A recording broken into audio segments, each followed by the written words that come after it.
So, hi Wow Life, another video, another share guys, another POV.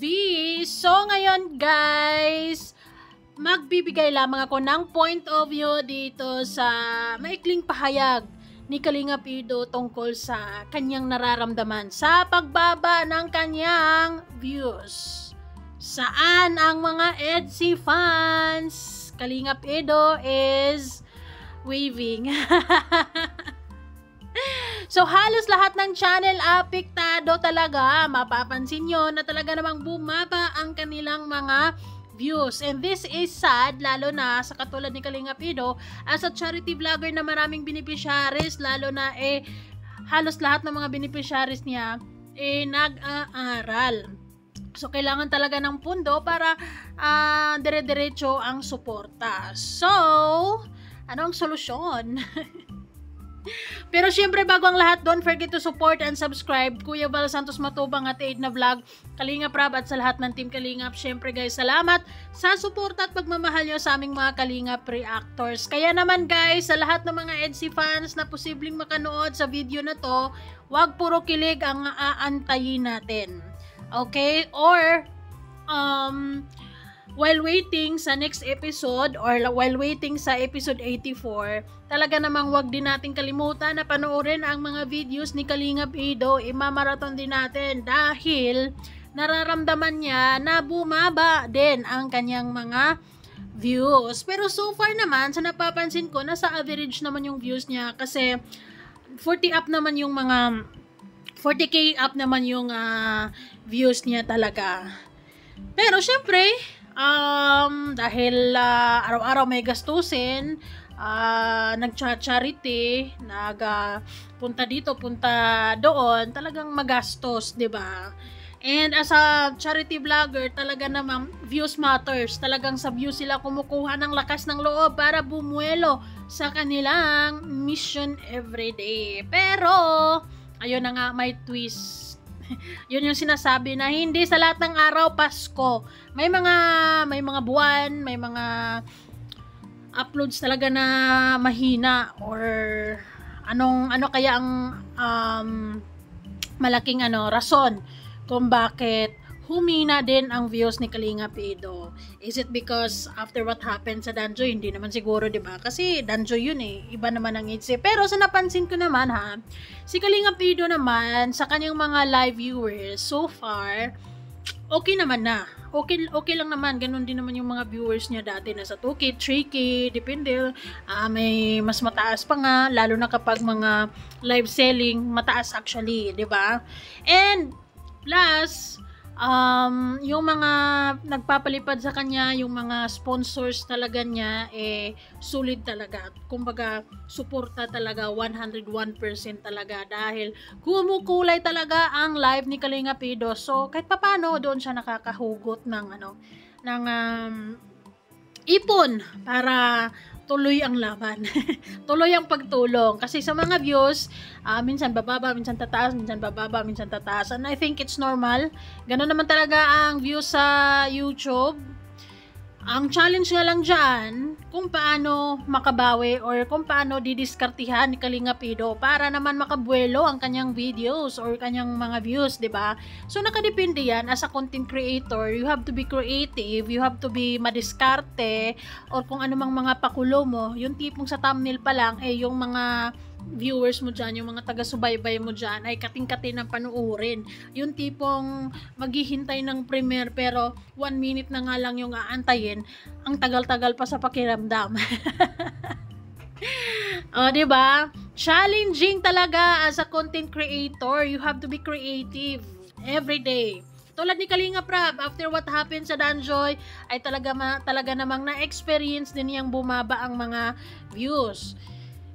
Syempre, maraming nasaktan, pero nakabawi agad si Kalingap Rab dahil magaling talaga siya sa mga diskarte sa paggagawa ng mga videos. Minsan, nararamdaman natin na bumaba yung views ng Jomcar, EDSI, or Mikris, or kung sino pa dyan. Si Kalingap Rab naman, pagkasunod upload, ay ni-level up naman niya yung excitement ng mga viewers na talaga namang aabangan talaga nating lahat. 'Di ba? Yung yung tipong kating-kati tayong panoorin, yung naiinis tayo kapag matagal ma-upload kasi nakaka-excite nga. So, kailangan may ganong atake din si Kalinga Pido sa kanyang mga beneficiaries. Pero, the challenge here is paano, 'di ba? Kay Kalinga Prab kasi, may mga Kalingap Angel siya, may mga K-Boys, and may mga love teams. And si Kalinga Pido kasi pure tulong lang talaga yung sa kanya. Depende na yan kay Kalinga Pido, kaya na niya yan. Depende na niya kung anong gagawin yung mga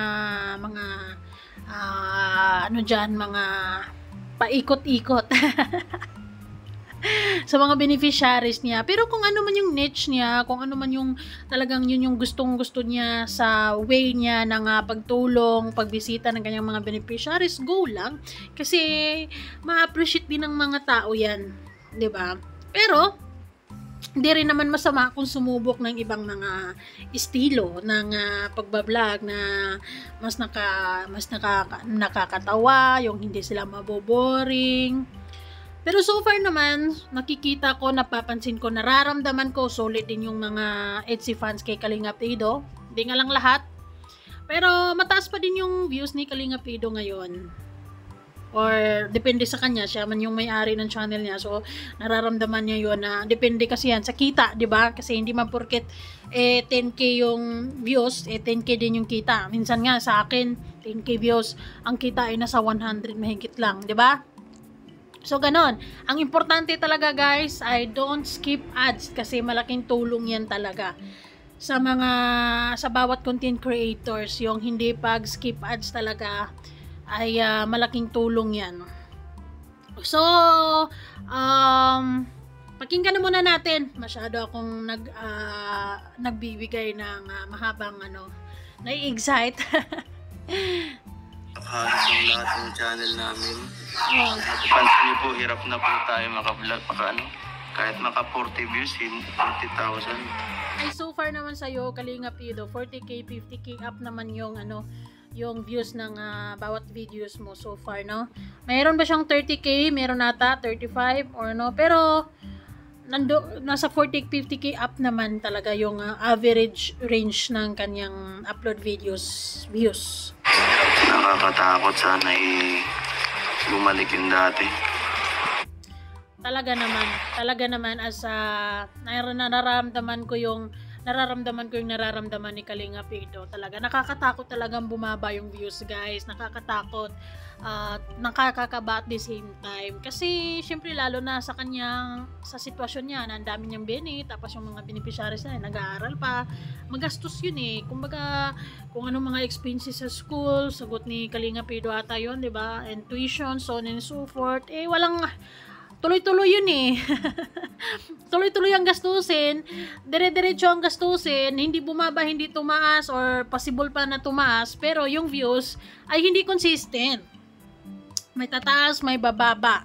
Pati na rin yung kita, may bababa, may tataas, hindi rin consistent. Kaya naman talagang napaka-challenging bilang isang content creator dahil hindi rin madali, nakaka-drain din actually ng utak kung paano natin paganahin or paano natin madadali yung mga viewers na panoorin natin ito kasi masaya, nakaka-excite, kaabang-abang, 'di ba? Pero sa sitwasyon naman ni Kalinga Pido, yung mga beneficiaries naman talaga niya lalo na yung mga estudyante niya meron naman yung talaga, mga solid viewers din talaga na nai-excite din sila kung anong mga ganap. Kaya naman nakakatulong din talaga yung ginagawa ni Kalinga Pido sa live or mapag-upload videos man niya na talaga namang wala siyang ibang binibida dyan kundi yung mga beneficiaries, yung mga tinutulungan niya. Dahil dapat lang kasi yung mga fans niya, yun yung papanoorin, yun yung hahanap-hanapin. Kaysa naman ibibida niya yung Etsy or niya si Viancy, baka 'di ba masana yung mga viewers at laging hahanapin na lang si Viancy. So that's in that way, saludo ako kay Kalinga Pido dyan kasi talaga namang mararamdaman mo na yung channel niya is for his beneficiaries talaga. So kaya mo yan, Kalinga Pido, good luck. marami pa rin naman kaming sumusuporta, nanonood sa mga premiere, sa mga videos mo, sa mga live mo, sa mga EDSI fans dyan. Narinig nyo naman yung sinabi ni Kalinga Pido. Nararamdaman niyang bumaba yung views niya, guys. Nakakalungkot, nakakatakot, and syempre nakakakaba, diba? So ano lang, tulong-tulong. Support all the way, 101%. Ganon lang. Love, love, love. And syempre, kaya ni Kalinga Pido yan. Naniniwala ako na tataas din ulit yung mga views niya, diba? Magaling naman yun si Kalinga Pido sa mga contents niya eh. So, she or he can do it.